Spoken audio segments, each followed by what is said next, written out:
Before the presidential election, many Democrats were puzzled by the seeming disconnect between economic reality as reflected in various government statistics and the public's perception of the economy on the ground. Many in Washington bristled as the public's failure to register how strong the economy really was.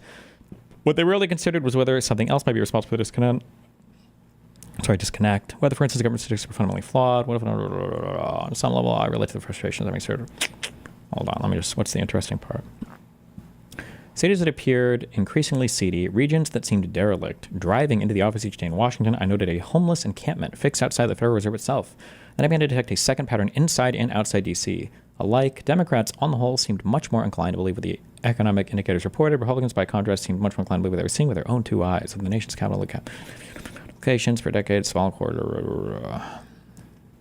The bottom line is that for 20 years or more, including the months prior to the election, voter perception was more reflective of reality than the incumbent statistics. Our research revealed that the data collected by the various agencies is largely accurate. Moreover, the people staffing this agency are talented and well-intentioned, but the filters used to compute the headline statistics are flawed. As a result, they paint a much rosier picture of reality. Take as a particularly egregious example, what is perhaps the most widely reported economic indicator, unemployment. Known to experts as the U3, the number misleads in several ways.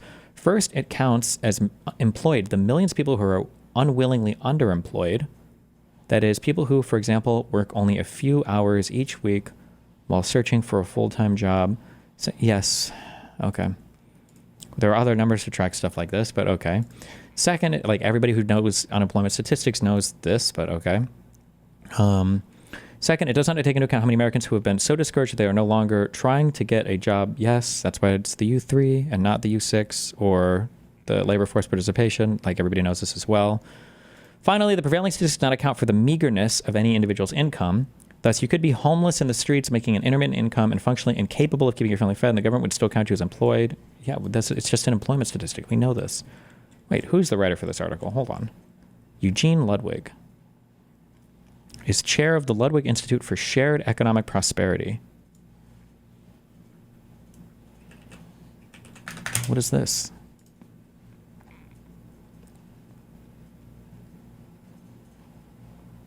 Okay, I don't know. All right. I don't believe those who went into this past election taking pride in the unemployment numbers understood that the near record low unemployment figures, that figure was a mere 4.2% in November, counted homeless people doing occasional work as employed. Yeah, but it's always been this way. But the implications are powerful. If you filter the statistics to include as unemployed people who can't find any, I hope he doesn't do the thing. If you want to filter this and create a different way to look at it, that's fine. But then you make sure that you go back retrospectively and see if it also like changes in the past. Like, have we had a wide divergence? Don't just look at it right now and then not compare it to the past. But let's see. But the implications are powerful. You filter the statistic to include as unemployed people who can't find anything but part-time work or who make a poverty wage, roughly $25,000. That percentage is actually 23.7%. In other words, nearly 1 of every 4 workers is functionally unemployed in America today. Hardly something to celebrate. Wait, what? If you work part-time, that makes you functionally unemployed. Does this include, is this looking at households or just individuals? Because you could have people that are working, like 2 people could have this job in a shared apartment and be probably doing fine.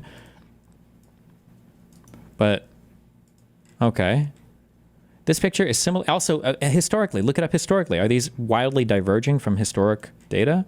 The picture is similarly misleading when examining the methodology used to track how much Americans are earning. The prevailing government indicator, known colloquially as weekly earnings, tracks full-time wages to the exclusion of both the unemployed and those engaged in typically lower-paid part-time work. Typically, today, as a result, those keeping track are led to believe that the median wage in the U.S. stands at roughly $61,900. But if you track everyone in the workforce, that is, if you include part-time workers and unemployed job seekers, the results are remarkably different. Our research reveals that the median wage is actually a little more than $52,300 per year. Think of that. American workers on the mean are making 16% less than the prevailing. Okay, this is actually higher than I even thought it would be, but okay. Perhaps the most prominent issue of the 2024 campaign, inflation, tracks much of the same story. Democrats spent those with modest incomes purchase only for, okay, this is retarded. Okay.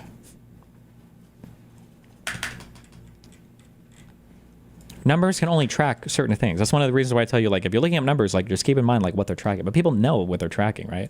Like, unemployment gives you a glimpse at what the employment situation looks like in the United States, but it's not everything. Same thing with median wages can give you glimpses on, like, you put together a story based on an amalgamation of all these different numbers, but like all of them on their own, of course, have limitations.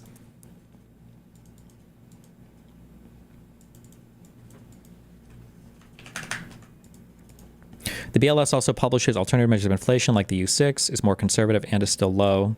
Yeah, sure. I think isn't like the U3, 4, 5, and 6 all published? I thought. I think underemployment is published as well, but hey, we'll see if people continue to complain about wages and cost of living now that Trump is president, or if all those things magically go away. Who knows? We'll see. Do you only read full articles on your stream or in your YouTube videos as well? If so, aren't you afraid of the newspaper's copyright striking you? That'd be funny. I mean, theoretically they could. Technically, the book reading that we do on stream, those people might be able to as well. I don't know.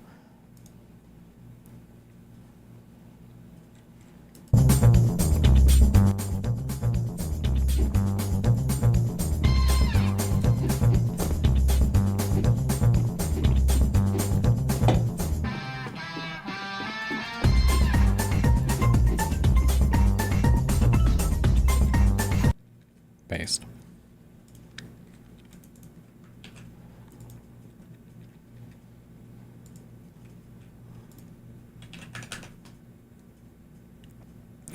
I agree about the spectrum comment, but the process is what I want to learn more about. It doesn't seem like Destiny looks at YouTube chat, sadly.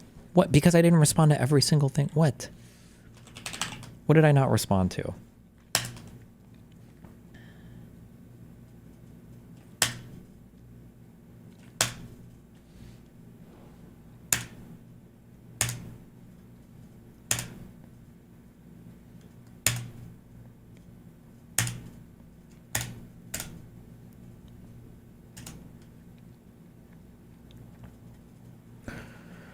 I'm a Biden simp, not a Trumper, for what it's worth. Just wanted Destiny's take because media is all over the place on this. Is all over the place on what? Dirk says, the take is we are in a constitutional crisis because he isn't lifting the freeze and will never produce a shred of evidence that he did anything to lift that freeze. Not all constitutional crises are created equal. The EO overreach is nothing new, so when the difference becomes clear to the public, we'll see. Dirk says, this isn't the same old EO overreach. A Biden simp would not say this. You sound closer to Dave Smith than Biden. Than a Biden simp. Ooh, got him. I agree about the spectrum comment, but the process is what I want to learn more about. It doesn't seem Destiny looks at YouTube chats now. And then he said that. What am I not responding to? What do you want me to respond to? What's your question?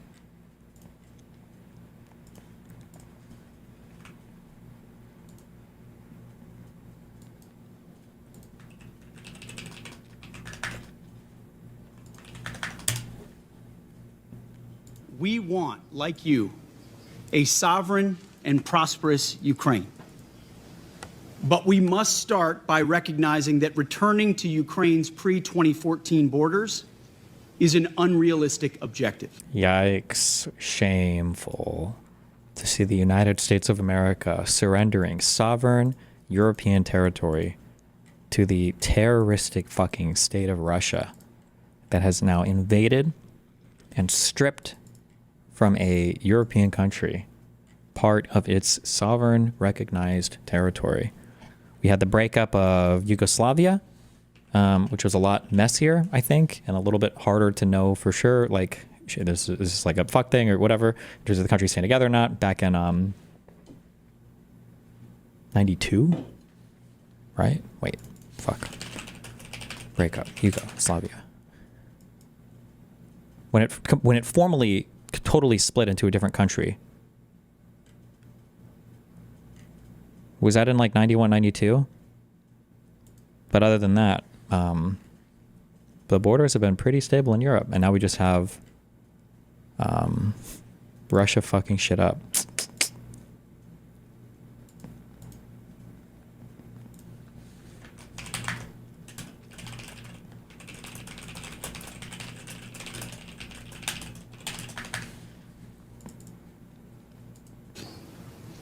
Chasing this illusionary goal will only prolong the war and cause more suffering.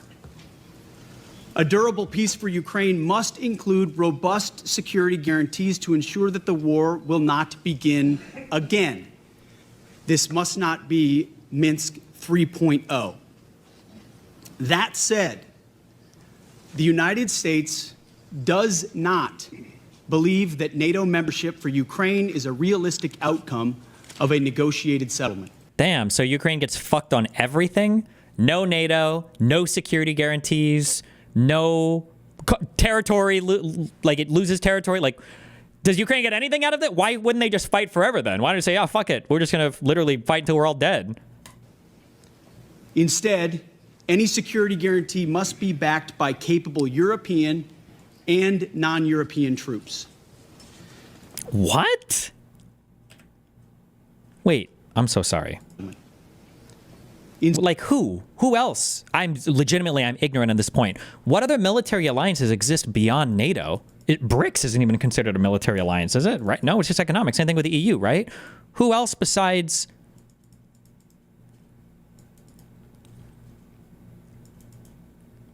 Are there any other like economic... Or I'm sorry, not economic. Are there like other military alliances? There could be that. I just don't know. Wasn't there one that existed that Tulsi didn't know and everybody's making fun of her for, but I've never heard of it before? What am I thinking of?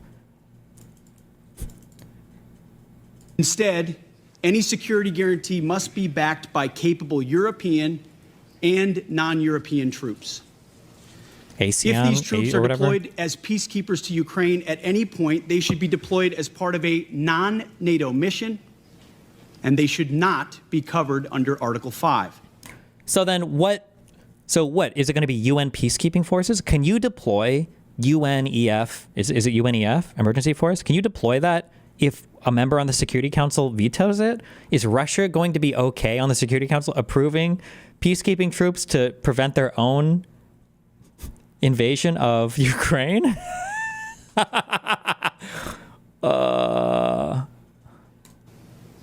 There also must be robust international oversight of the line of contact. To be clear, as part of any security guarantee, there will not be U.S. troops deployed to Ukraine. To further enable effective diplomacy and drive down energy prices that fund the Russian war machine, President Trump is unleashing American energy production and encouraging other nations to do the same. Lower energy prices, coupled with more effective enforcement of energy sanctions, will help bring Russia to the table. Safeguarding European security must be an imperative for European members of NATO. As part of this, Europe must provide the overwhelming share of future lethal and non-lethal aid to Ukraine. Members of this contact group must meet the moment. Well, I don't understand why we didn't just end the war on day one then. If the negotiation was going to be Ukraine, you lose everything, no territory, no reparations, no security guarantees, you're just fucked. Then why didn't we could have done this on day one. I could have negotiated this. Hey, Putin, here's the deal, okay? You win everything. Oh, that's a day one negotiation. What are we waiting for on this? This means donating more ammunition and equipment, leveraging comparative advantages, expanding your defense industrial base, and importantly, leveling with your citizens about the threat facing Europe. Part of this is speaking frankly with your people about how this threat can only be met with European resistance, not with NATO, because the U.S. doesn't want fuck all to do with you anymore, because we're just going to sit over here on the other side of the Atlantic gooning. Part of this is speaking frankly with your people about how this threat can only be met by spending more on defense. 2% is not enough. President Trump... 2% for what? Oh. Now? Oh, hold on. Oh. Now they know what the NATO spending is for. You need to spend 5% because you said before, no NATO troops, no Article 5 defense, no joining NATO, but you need to spend 5%. You need to spend more on your militaries. This isn't spending to bring you up to what a NATO country should spend as. This is spending to bring you up to where hopefully the U.S. doesn't have to do fuck all anymore to help you. It's just you guys are, it's every country for themselves. That's cute that we would use a NATO spending leverage point, talking point here to not have any kind of NATO obligations. Has called for 5%, and I agree.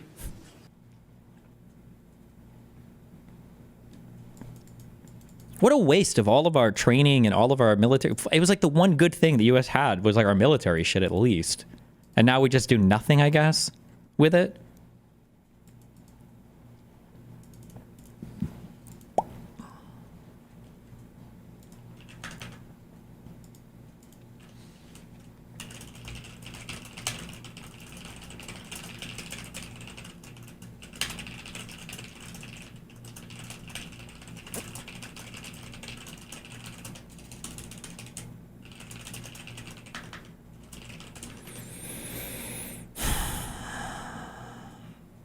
So do they want other NATO countries to increase spending, but the U.S. doesn't have to increase? It's not about the spending. It's about them not relying on NATO. That's what they want. By they, I mean the U.S. The U.S. wants them to not have to rely on NATO, the European countries, and they just need to spend more on the military so the U.S. doesn't have to do anything. This is so lame. I thought, like, we should be like losing a war, and then that's how you lose your position in the world. Not because of Fox News hosts. It's so cringe. No, Destiny, this 5% means that European states need to buy more American weapons to ensure NATO. It's about spending. Yeah, but it's not about NATO. It's about the European countries being able to defend Ukraine without NATO. I think that's the point of this. That's what it sounds like.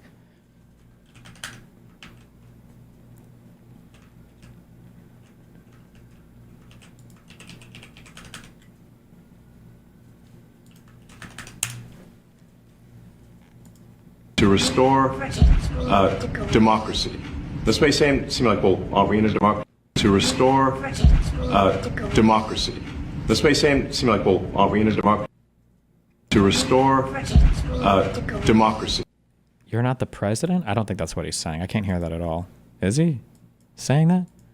To restore democracy. He's saying something like protect me or something. You need to go away or something. I don't know. I don't think he's saying you're not the president. I don't hear that.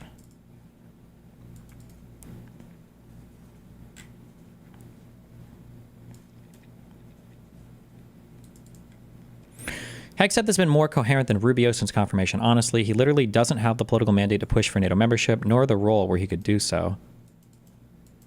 I don't know what that is supposed to be a response to, but Trump is unironically about to cause the disintegration of NATO. Ask yourself, what would happen if Putin decides to invade the Baltics after peace in Ukraine with his war machine well up and running? I don't know. I don't think that Putin wants to anymore, but like, isn't this hurting Russia? That's my understanding, but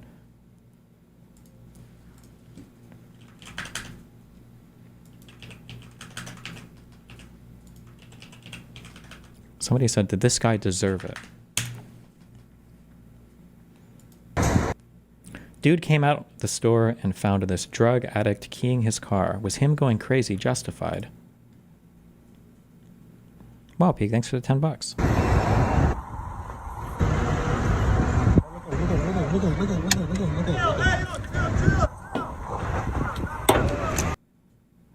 Was that a gun or? Oh no. Damn. Wait, hold on. I'm not gonna watch this.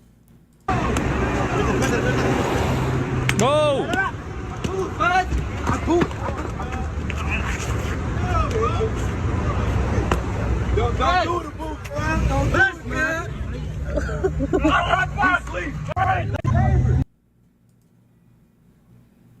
Well, he was beating him up.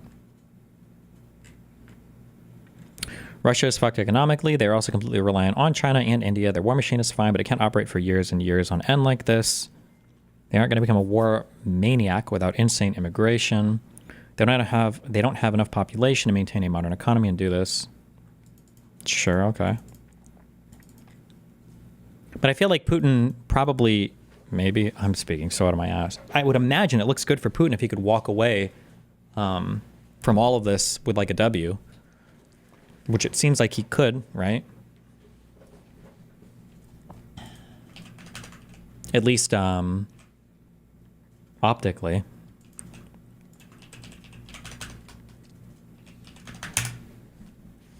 What is this? I'm going to be talking. Trump is breaking media brains. NIH cuts indirect payments and scientists freak out.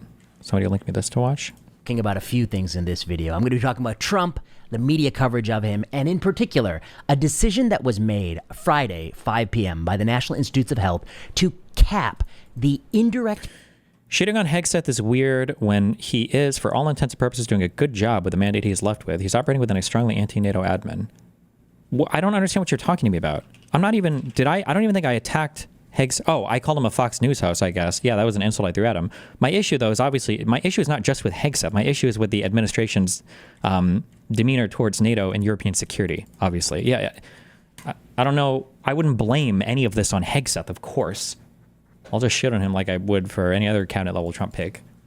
But the issue is obviously the Trump administration's position on, NATO and European security. payments to universities at 15%, 15 cents on the dollar for NIH awards. This has created a load of controversy among academic researchers. We're going to unpack that, and we're really going to get into the details of how universities run. But first, Donald Trump. Donald Trump has gotten under the skin of At Destiny, that behavior is not acceptable at all. Your car being keyed is not carte blanche to start assaulting people. I could never tell if this was just an autistic position that I had, or if this is just a difference. Or if there's just a difference between people who came up in different like classes. But like having somebody destroy your shit when you can't afford much shit is just the ultimate trigger to me. It's like one of the worst crimes that you could do personally. Like if somebody's stealing your shit or keying your car or whatever, and this is like all you have money for, and now I don't know, that shit enrages the fuck out of me. Like for a middle class person, or like where I'm at now financially, if somebody's keying my shit, I would just call the cops or walk away. I don't give a fuck. I just replace it. Who cares? But when you only have like a few things and somebody's breaking those things, especially for no reason, I'd lose my mind. Fuck that. Yes, I agree. Keying a car is the equivalent to watching somebody raping your dog. Would you accept that? Exactly. of all the media outlets, and he is doing it marvelously. They're taking the bait every time he says anything. They're running it on the front page, losing their mind, suffering from a derangement syndrome. He talked about Greenland and how he was going to acquire Greenland, and they ran with that for day after day after day. Now, 1 week, 2 weeks later, they're not talking about that anymore. They are literally jumping on any single thing he says and blowing it on the front page just so they have something to talk about. They don't seem to know how to just wait, see what happens, take it easy. Oh, this guy's retarded. I thought this guy was not going to be retarded. Why is Trump just allowed to say anything? Like, why is it that conservatives were allowed to do this with every single thing that Biden said? And Biden wasn't even saying like crazy unhinged things. But now when Trump is saying, like, the US president can't threaten to invade our allies. Like,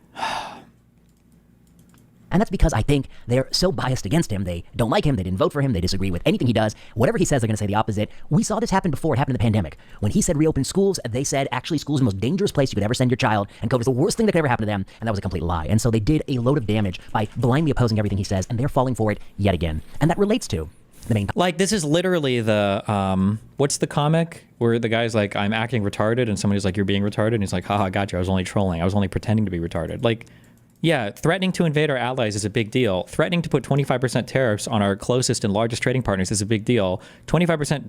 Did we actually pull the trigger on that steel tariff? Is that a thing? Is that in place now?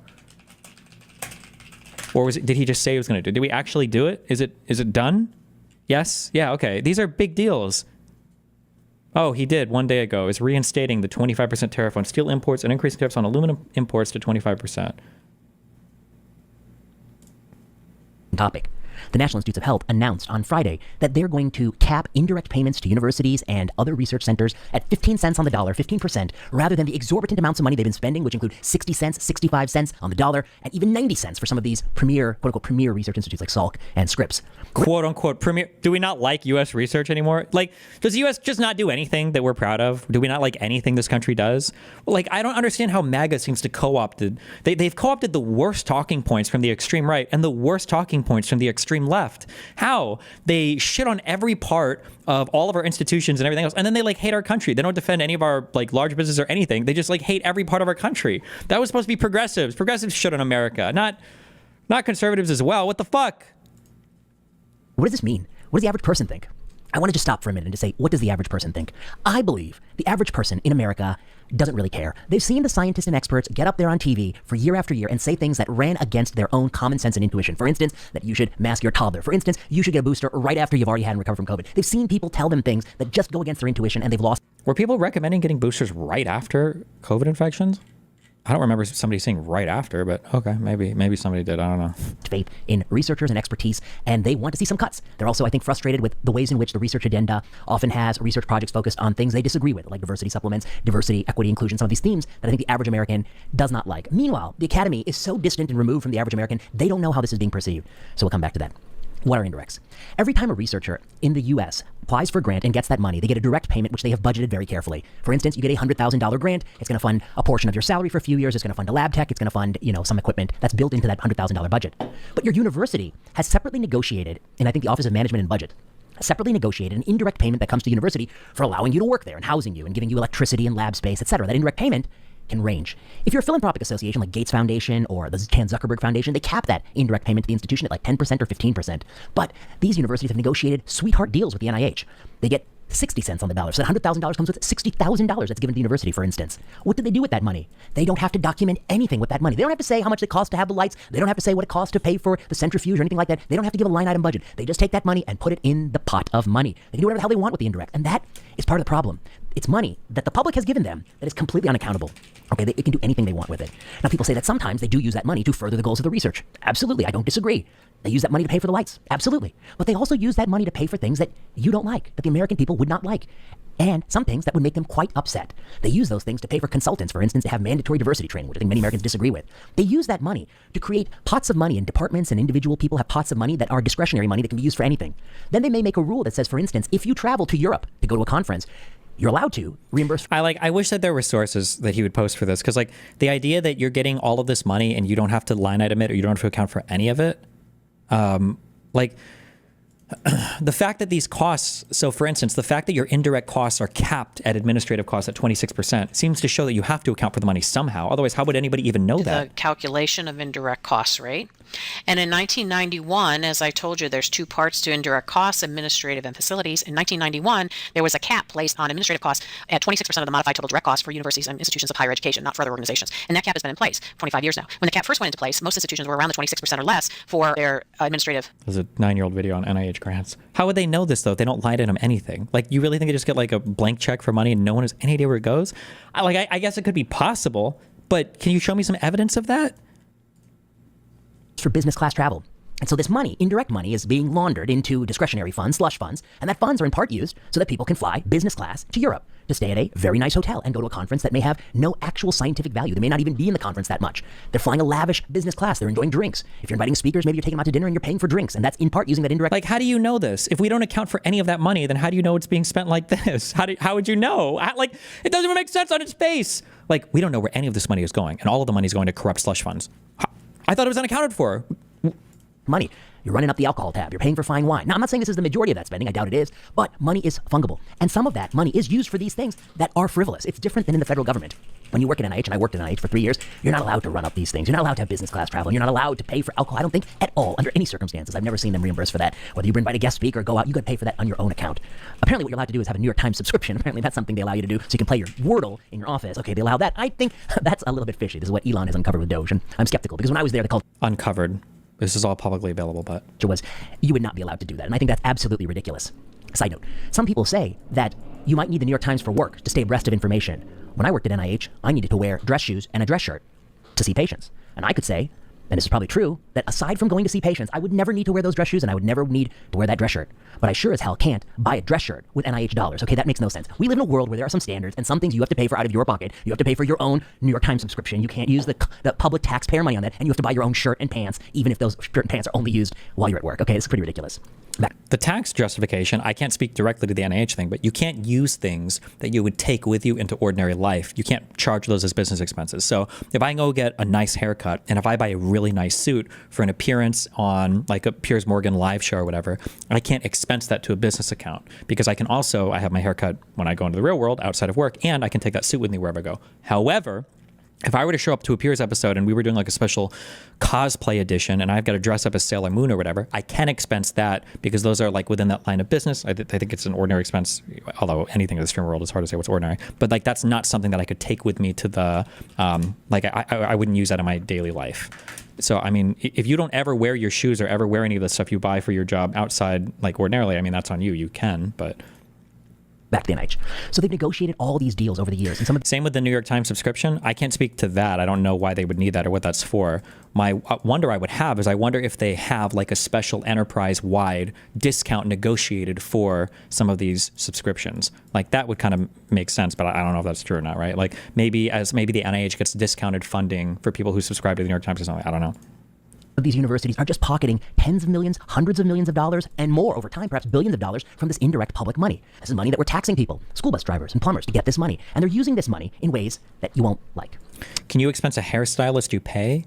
Not as part of, not if you're just getting a haircut or whatever. No, if you like hired a hairstylist for like a business, maybe you could, but you'd have to like 1099 them, not just pay them for services. Okay, in part. This administration comes in and they very quickly and draconianly say, we're going to cut it all down to 15%. And of course, people addicted to using this money are completely up in arms. They're furious. They're saying cures are going to... Yeah, see, like he keeps saying New York Times, New York Times, New York Times, but I wonder how many of these subscriptions like included the New York Times, but they were like by and large for scientific publications, like journals and stuff, but... go away. We're going to miss out on all these cures. Is this realistic or is this theater? I want to make 10 points. Number one, the 15% indirect rate would bring the NIH in line with Gates Foundation, Smith Richardson Foundation, Gordon Betty Moore Foundation, Chan Zuckerberg, John Templeton, other philanthropic associations. No university has ever rejected money from those foundations, okay? Because it's too low of an indirect. They can make it work, okay? That's point number one. Point number two. This change will dramatically change academic incentives. There's going to be second and third order changes. We can't even fully anticipate all the changes, but let me give you one. Right now, if you're up for promotion at the NIH, not the NIH, if you're up for promotion at any university, they will give you a lot of credit if you have NIH funding. In many places, they'll say you can't become associate or full professor unless you have NIH grants. When you ask them, wait, why do I have to have NIH grants to go up for full professor? They say an NIH grant being funded is the highest validation from your peers that your work is meritorious. It's validation from others in your field. The problem with that argument is that in the absence of NIH grants, you could have many, many publications, including in very good journals. And every publication is the validation of your peers because these are peer-reviewed publications. So to me, the idea that NIH grants are somehow the highest form of peer review, that's not true. The second point, the membership of study sections is mediocre. You can listen, not my opinion. This is Jeff Flyer, the former dean of Harvard Medical School. He has a podcast. They can accept lower private rates because the government money exists now. Yeah, that's part. So that's what I read in that email earlier. Some universities will say they'll accept lower rates from private grants, but it's because they get so much from the public government grants that they can afford to do that. Kind of like how there are doctors, this is purely anecdotal, so take that for what it's worth, but I've had doctors who run private practices and who work at larger hospitals tell me that one of the reasons why they can afford to take cheaper Medicare patients or Medicaid patients is because because private insurance pays more. So even though they're willing to accept lower government insurance rates, it's because private insurance will pay more that it kind of subsidizes the cost of some of those lower patients. Yeah.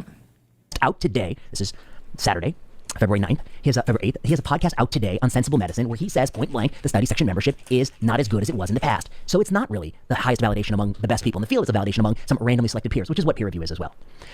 Now, but that's what they tell us. That's why they want NIH grants. But that's not the real reason why they want NIH grants. The real reason they want NIH grants is that they get more money. So of course we want to promote people who bring in NIH grants because dollar for dollar, we're getting more cash off the top. So we want you to get those R1s and bring home the bacon to our university. That's why they have the standard. Now that you've reduced the indirect rate, if they can make it through legal challenges and keep it low, university's going to say, actually, any money's fine. You can get promoted and you can get money from foundation or NIH. It doesn't matter anymore. I'm sure they're going to change the promotion incentive. And that's just wondering why there's so many Indian Americans/immigrants that are so conservative, like insane to your MAGA levels. Like I'm in uni and there are a lot who are even more extreme than many white guys there too, let alone other minority groups. I don't know on the whole if they are. You might just be having a little bit of a sample bias there. But it could also be because a lot of minorities in the U.S. tend to be more socially conservative as well, so they'll align there, maybe.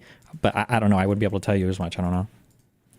Speaks to how disingenuous they are currently. Number three, universities are bloated bureaucracies. They're redundant administrators. They're making somebody to write a form and they got somebody to read the form. And you know what? We could fire both people and we don't need the form at all. That's what universities are doing. The administrative bloat at universities is destroying science and destroying the culture of universities. Universities are not being populated by scientists doing research. The money is predominantly captured by a managerial class that somehow tries to justify their own existence with PowerPoint. So like that thing said that the administrative cost, the administrative part of that indirect spending is capped at 26%. So I don't know how they could be capturing all that money, but... presentations. They need to be fired. They create hurdles for real researchers. In order to do retrospective chart reviews, in order to do prospective clinical trials, they've made a mountain of paperwork. You cut the indirect rate to 15%, and the first thing universities got to do is, we cannot have all these people. And do you think this could lead to a brain drain? I don't know, man. The thing is that it's kind of like Twitch, where Twitch can afford to make so many mistakes, but it's still like the platform to be on for streaming, just because there's all the viewer base already there. Like the United States does, not only do we enjoy huge institutions that are fairly robust, even in the eyes of all the spending cuts and everything else. But we also just have a lot of talent here and a lot of institutions, I shouldn't say institutions, a lot of like businesses and universities that are already doing research here. The problem is that if like a brain drain were to start or people were to start going somewhere, it would happen after a lot of fucking with, and I think it would be really hard to reverse. That would be the scary thing. Because I think the biggest issue that you have right now in the United States isn't even about our institutions or like the funding for them or what's happening with Trump. It's just the stability. Like my feeling right now as a country is we are very, very, very unstable. So if you want to set up research here, or if you want to fund any kind of like warehouse or like a capital intensive project or whatever, it's not even whether it's good or bad now. It's just that there's very, very little stability. Is a big issue, I think. And if we can't have these people, we can't have all this bureaucracy. We have to cut back. We have to remove some of these rules around. What are your thoughts on bullshit jobs? Do you think the economy at large, including universities, have sections of staff that aren't very productive? Yeah, probably. There are probably like people that you could cut. But the problem is people think that these are exclusively managers when that's not true. This applies to a lot of like frontline employees as well. Managers are essential, like project leads and middle managers are essential for having like a well-functioning machine. And anybody that thinks that's not true has never worked in supervision or never like headed a company before. These are essential employees. But also good frontline employees are also super essential. Like a shit manager can ruin like hordes of employees. Shit employees can ruin projects. Like it's all of these things are important, but sometimes you got people that suck at their job. Sometimes it's a little bit too redundant. Like it happens. But that's true of private, public, of everything. It just... Clinical trials, we have to make less paperwork because we don't got anyone to read that paperwork. I think it's going to lead to more efficiency. Point number 4. Indirect costs are taxpayer money that vanishes. Indirect costs are by their very nature, quote, not readily assignable to cost objectives specifically benefited, and they are difficult for the NIH to oversee. We don't know where this money is going. This is opaque money. The more direct costs you have, now some people say that if we don't have indirects, we'll have to increase direct costs. Sure, but you have to budget those. You have to tell me what you're spending, and the public can audit that. Now you have completely untraceable money being added to your coffers. It strikes me as wrong. I think it's better. Like, I just don't think this is happening. But like, if you say it, it sounds good. But the idea that all of this is like black money, dark money being untraced, no one has any idea where it's going, but okay.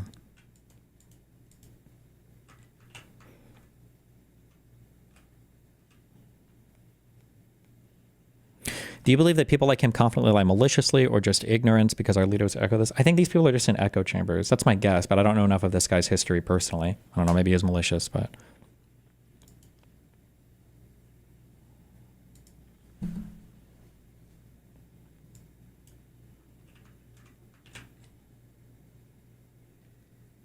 Will we actually see these cuts on our taxes, or will that require a tax bill?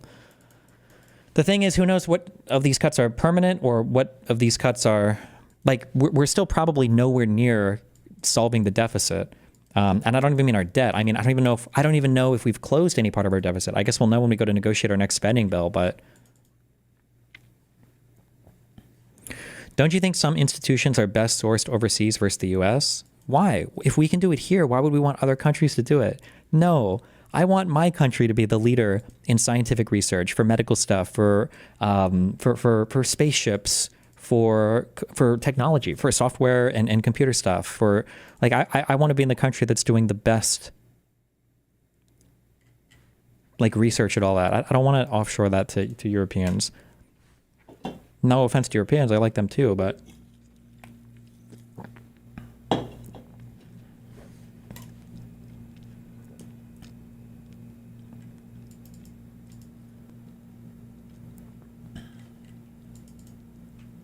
A microgravity demo. What is this? This guy one-guying himself in which $10 trillion camera to use. A microgravity demonstration. And what I want to show you, watch closely. So right now I've got my hat on like this, bill forward. That means I'm Don Pettit. Now I'm Matthew Dominic, and we have this kind of conversation. Matthew would say, Don, what's the native ISO that you want to run on your camera? Well, I think we should keep it around 6400. But one of the native ISOs is more like 500. Well, we have to figure out whether we could get the image tree we want at 500 versus 6400. So that's my microgravity, a demonstration of what happens when you get two uber geeks in space at the same time talking about imagery. A microgravity. Okay.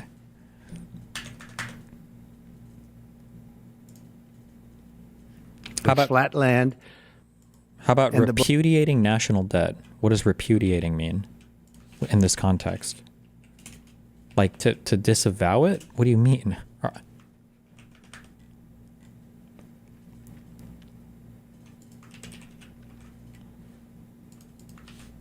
Our president, that I can tell you, would have never happened.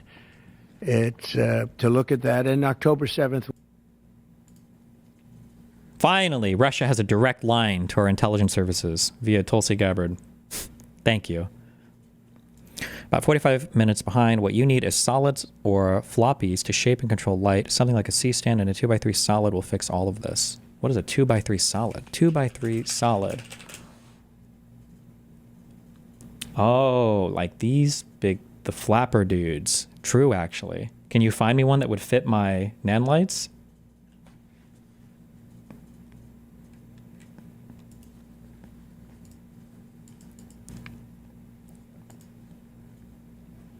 Hello?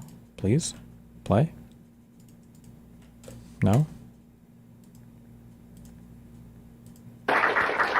Thank you. When and where do you plan on meeting? Kill me, this Gulf of America, bro. Kill me. Are we going to name it like American Ocean 1 and American Ocean 2 for the Pacific and the Atlantic next, or? Thank you. When and where do you plan on meeting with Vladimir Putin? And were there any preconditions set to agree to this meeting? No, we had a great call, and it lasted for a long time, over an hour this morning. I also had with President Zelensky a very good call after that. And I think we're on the way to getting peace. I think President Putin wants peace, and President Zelensky wants peace, and I want peace. I just want to see people stop getting killed. We're very far away from that particular war, but that's a vicious war. Probably 1.5 million soldiers killed in a short period of time. I've never seen anything. I have pictures that are, you wouldn't believe it. You wouldn't believe what you have to look at. Young, beautiful soldiers that are just being decimated. And it would be nice to end it immediately. But we had a very good talk with people didn't really know what President Putin's thoughts were, but I think I can say with great confidence he wants to see it ended also. That's good. And we're going to work toward getting it ended, and as fast as possible. It's a horrible situation going over. It's flat land, and the bullet goes off, and the only thing it can hit is a body, a human body, a young human body. How does he repeats these same things over and over and over and over and over and over. Body. And they're losing just tremendous numbers of mostly soldiers. Just the cities and towns have been largely demolished. It's a shame what's happened to that country. It would have never happened if I were president. That I can tell you. Would have never happened. Motherfucker, you are president right now, and it's still happening. So why do you think it would have never happened? It happened from 2016 to 2020 or 2017 to 2021. Like, you're still president. You were president then. Not, like, you didn't do anything to stop any of this. You're not doing anything right now to stop any of this. Why? Like, it's to look at that. And October 7th would have never happened either, by the way. Middle East. October 7th. Well, okay. But we'll get it. I think we'll get it. We'll get something done. We're going to be meeting. Actually, tomorrow they're meeting in Munich, as you know, and we're going to have some other meetings, and I'll be dealing with President Putin largely on the phone, and we ultimately expect to meet. In fact, we expect that he'll come here. And are there any policies or agendas of Trump that you actually are in favor of? Probably not anything. The reason is that because even if he stumbles onto things that I think are probably fine, right now his mode of operation is wholly illegal. Like, just ruling through executive order is not like a great way to rule. And then two, if he stumbles on anything that I think is good, like, I don't know if his motivations for them are good, so I don't even know if I would support it. So, for instance, I think from the very little that I understand, I think like a United States sovereign wealth fund would actually be like pretty cool. But I don't know if he just wants a U.S. sovereign wealth fund so the United States can buy TikTok so that he can use it as his own little personal like social media platform. So I don't know if I would support it or him, you know. Eliminating the penny was fine, I guess, although I don't even know if he did that legally, but I'll go there, and we're going to meet also probably in Saudi Arabia the first time. We'll meet in Saudi Arabia, see if we can get something done. But we want to end that war. That war is a disaster. It's a really bloody horrible. Isn't that circular logic? So Trump's always wrong? It's not circular logic.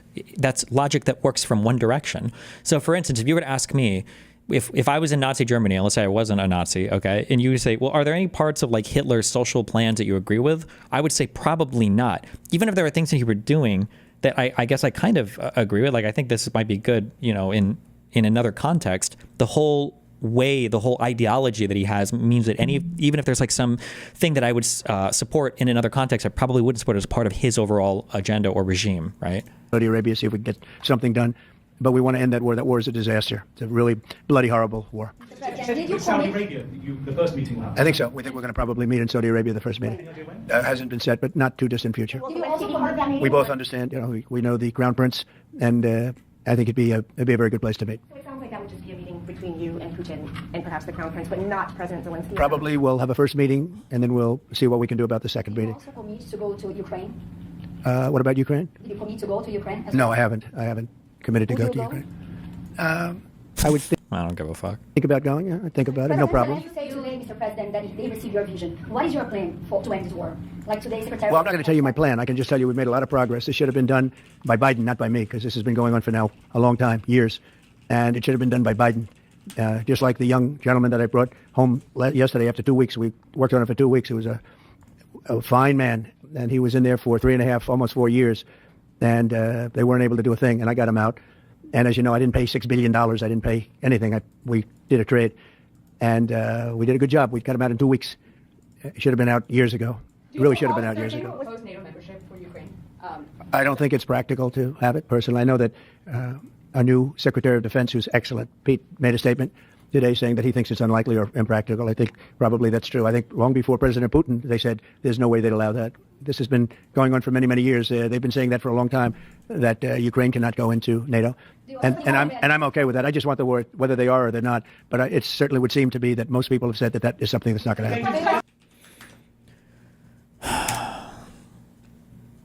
The Department of Defense paid $32,000 to replace 25 coffee cups and hundreds of thousands of dollars for soap dispensers. DOGE is needed.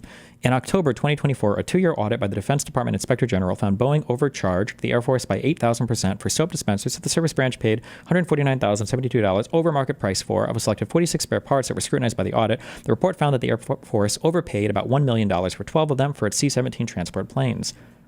Why is he saying that DOGE is needed when these things were discovered by the Inspector General, the Office of Inspector General for the DOD? What part of this needs DOGE? I thought there were no audits. I thought nobody was checking for this kind of fraud. Like, what is the point of saying this? You know, like, this is why we need DOGE. Why? It sounds like this was found by the Office of Inspector General, which is literally their fucking job. That's literally their job. Like, how would DOGE even do this type of auditing? Does DOGE know what parts should be charged for, or how much money any of this should actually cost? Like, DOGE wouldn't even be qualified to figure out any of this. Like, are you freezing out President Zelensky of this process a bit? Isn't there a danger of that? No, I don't think so, as long as he's there. But, you know, at some point you're going to have elections, too. You're going to have to have an election. He wants security assurances, Mr. President. What does that look like? In terms of what? If the war were to end, he says he wants guarantees of security. We'll see what that means. I think when the war ends, one thing he was very strong about, if it ends, he wants it to end. And that's President Putin said that. He wants it to end. He doesn't want to end it and then go back to fighting 6 months later. We talked about the possibility, I mentioned it, of a ceasefire so we can stop the killing. And I think we'll probably end up at some point getting a ceasefire in the not. What would be the point of showing people's nationalities on social media like you want regulated when that Ian retard is not American and so influential on Twitter? I don't think most people know that that guy's not American. And I just think it would be really interesting so I could see how many Chinese flags and how many Russian flags are thrown up when all these people are supposedly American supporting America. I just think I think it would change the way that people would view a lot of these accounts. Because I think the majority of them are foreign accounts that Elon Musk is like retweeting and everything all the time, called like American Dad or Christian Mom MAGA Forever or whatever. Too distant future. Do you expect Ukraine? Say it, what? Do you view Ukraine as an equal member of this peace process? It's an interesting question. I think they have to make peace. Their people are being killed, and I think they have to make peace. I said that was not a good war to go into, and I think they have to make peace. That's what I think. Why did you decide to provide support to Ukraine? Would you support Zelensky ceding territory or exchanging territory in any agreement to end the war? Well, he's going to have to do what he has to do, but, you know, his poll numbers aren't particularly great, to put it mildly. He's got a country Is that where, even true? You know, it's been. Wait. Can somebody link me recent Zelensky poll numbers? I thought they were still really high. Is this just a Russian talking point that I've heard, or? His poll numbers aren't particularly great, to put it mildly. He's got a country where, you know, it's been savaged and attacked. And he's got an army that's been very, very brave, actually, despite the fact that, you know, we've given him, in my opinion, $350 billion. That's what the real number is. You don't hear that number. And Europe has given, in my opinion, $100 billion. And they've done it in the form of a... How can you have an opinion on that? My opinion is we've given them, you know, almost 100% more than we've said. Also in dollars, all of this? Like, what, like... That's just your opinion? What do you mean, your opinion? Been very, very brave, actually, despite the fact that, you know, we've given him, in my opinion, $350 billion. That's what the real number is. You don't hear that number. And Europe has given, in my opinion, $100 billion. And they've done it in the form of a loan. And I have a Secretary of Treasury right now who's actually quite brave. He's over in Ukraine on a train. And there's a lot of things happening around that train that aren't so good. And he's going there to get a document done where we're going to be assured that we're going to, in some form, get this money back, because we're putting up far more money than Europe, and Europe is in far more danger than we are. We have an ocean in between. Europe has nothing in between. You know what they have in between? They have Ukraine in between. So wait a minute. So, as you know, Europe is putting up money, and they're getting it in the form of a loan. And the United States under Biden didn't do loans. They just handed money every time somebody walked in from Ukraine. They just handed them money foolishly. This should have never happened. It should have never started. And once it did, other things should have happened. Other things should have taken place. So we're getting security on our money. We're going to have it secured by, they have raw earth, and they have oil and gas, and they have a lot of other things. And fuck, raw earth? We're asking for security on our money. How long does Zelensky have? They've agreed to it. Ukraine has agreed to it. Doesn't mean you are not sending any more aid to Ukraine. No, we are, but we want it secured. And the money. War rally fades for Ukraine leadership. So this is for November 21st, 2024. So his approval is at 60%. So it's definitely gotten lower, but like unpopular? Trump wishes he had a 60% approval rating. Okay. Money is going to be secured. When will the U.S. stop sending funding? When will the U.S. stop sending funding? Because if we didn't do that, then Putin would say he won. We're the thing that's holding it back. And frankly, we'll go as long as we have to go because we're not going to let the other happen. But President Putin wants to have peace now, and that's good. And he didn't want to have peace with Biden.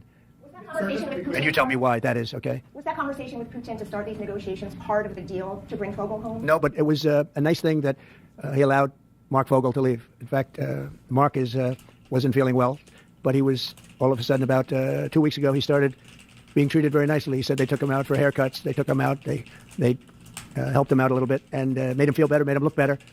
And they were nice to him. And he said, I saw something happening. And it coincided with when I came into office. So that was nice. And he's a fine person. He was so happy to be out. He was there for 3.5 years plus. And he shouldn't have been there at all. They should have had him out much faster than that. Wow. Wait, go ahead, please. Sir, just to be clear, do you see any future in which Ukraine returns to its pre-2014 borders? Well, I think Pete said today that that's unlikely, right? It certainly would seem to be unlikely. They took a lot. Wait, excuse me, sir. Why are you talking? Somebody needs to raise their hand and say, sir, why are you saying that that's unlikely? Don't you want to not talk about this because it weakens your negotiating position? Why would you reveal this now? Well, I think Pete said today that that's unlikely, right? It certainly would seem to be unlikely. They took a lot of land and they fought for that land and they lost a lot of soldiers. But it would just seem to me, and I'm not making an opinion on it, but I've read a lot on it, and a lot of people think that that's unlikely. Some of it will come back. I think some of it will come back. Yeah. I've read a lot. That's the biggest lie he's ever said in office. Do you see Ukraine giving up territory this late into the war? Unfortunately, yeah. I guess the question is just how much. Like at first, I figured it was Crimea for sure, and then I thought that the places in the Donbass. But now, is it? What's the land bridge cities? Is Mariupol one of the ones down there, or like now I don't know. Are they giving up like a whole land bridge as well? Does anybody have a link to the current, like how much Russia owns? Oh, Zaporizhia? Mariupol? That would never happen. What would never happen? Them giving up the whole land bridge?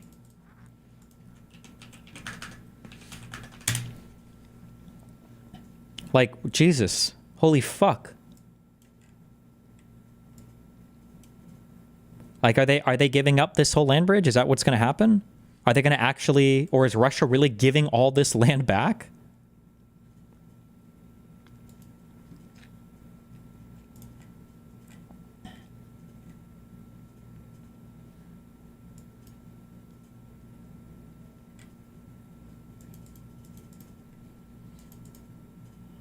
The Russian state has annexed by law more than they control. Russia has already formally annexed it, so they will never give it back.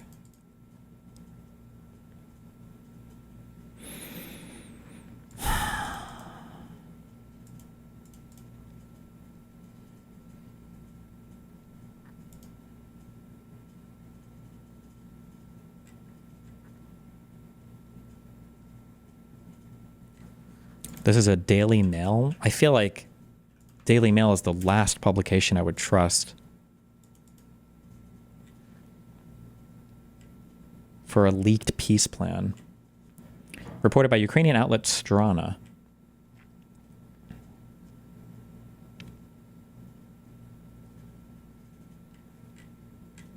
What is this format? It looks like the CSS failed to load or something.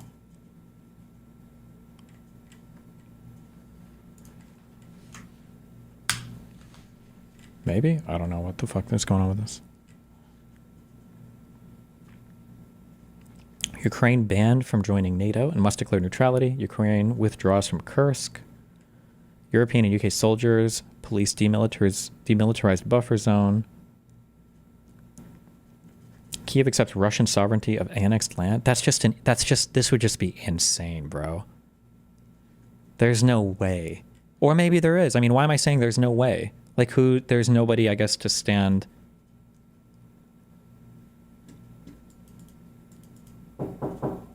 Fuck, hold on one sec. Okay, sorry. It's a guy here. Seeing why my washing machine is screaming whenever it's running.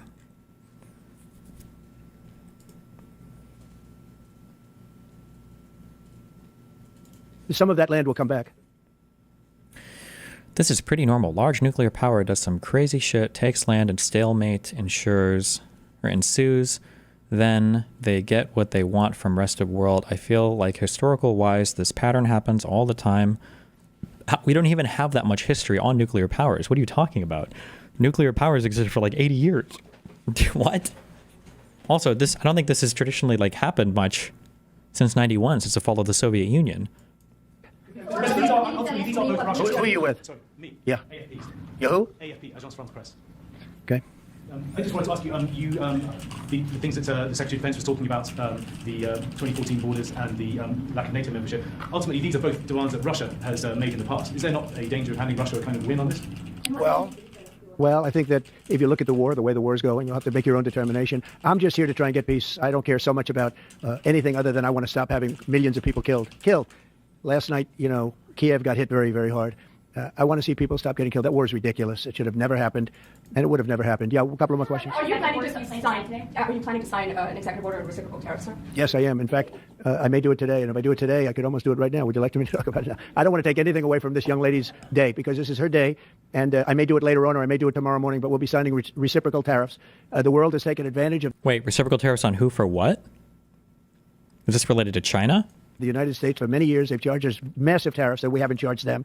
And as you know, I just did something on steel and aluminum, 25%. And that'll go up at some point, but 25%, which will level the playing field quite a bit. I did it previously 50%, and Obama was very weak, and Biden was even weaker. Okay. Trust in armed forces. Hold on, we gotta watch an advertisement. Trust in armed forces remains strong, while Zelensky's rating drops to 51%.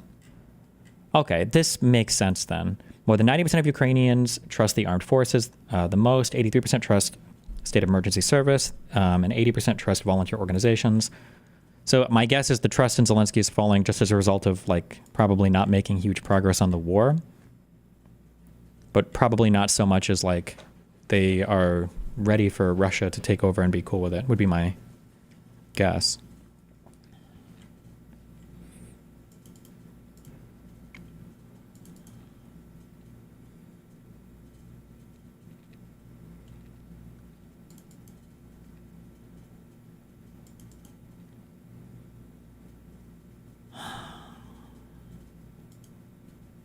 Damn. Okay, what are we gonna do for the next 4 years, guys? I feel like this is depressing shit. Trump hasn't even been in office for a month yet, and every day is just horrible, depressing news. What are we doing? What's the plan? Jesus.